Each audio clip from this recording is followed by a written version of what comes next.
मैं doctor Rajeev, department of economics, Deoghar college, Deoghar. आइए दोस्तों, आज मैं आपके बीच कुछ स्पेशल लेकर आया हूँ।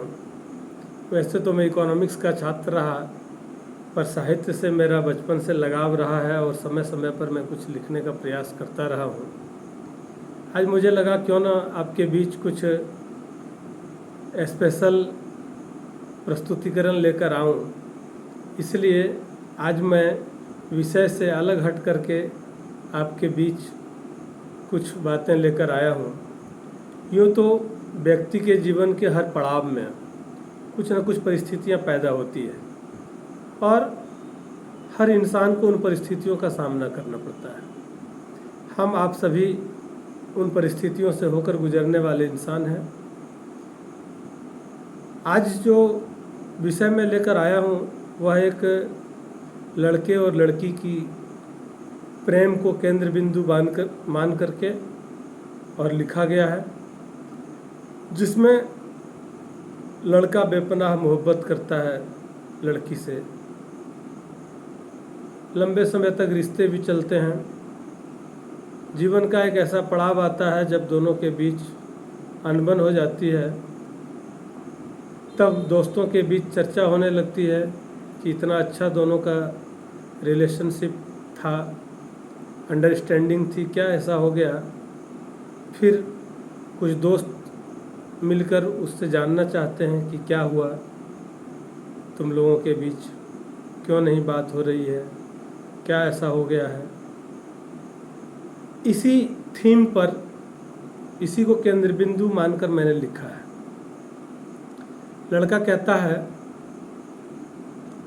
हम लोगों में कोई अनबन नहीं है, हम लोगों में कोई अनबन नहीं है, इतना ज़रूर है कि अब उनका वो मन नहीं है। मैं खुद को समझा रहा हूँ, उनको समझाना आसान नहीं है। अब भी वो मुझे अपना क्यों कह रहे हैं, इतनी तकलीफ़ देकर भी उनको आराम नहीं है। मुझे गलतफहमी थी, वो ज़िंदगी है मेरी, उसे तकलीफ़ थी देखकर ज़िंदगी मेरी। दुख को हंसते हंसते सही कहना बहुत आसान है, जो झेल रहा है वो कहता है लाश के समान है। ज़रूर मुझ में कोई कमी रही होगी, वरना मेरी बातों का असर होता। मैं भी हो जाता उसके जैसा, काश मुझे भी झूठ बोलने का हुनर होता। ऐसा क्या हुआ कि ज़िंदगी शमशान बन गया, जिस पर अटूट विश्वास था वो बेईमान बन गया। फल कर्मों का चुकाना पड़ता है, रोते हुए भी मुस्कुराना पड़ता है। चाहत के आगे न झुके तो ज़िंदगी भर सर झुकाना पड़ता है। अपने चाहत को पाने के लिए सबको अपनाना पड़ता है।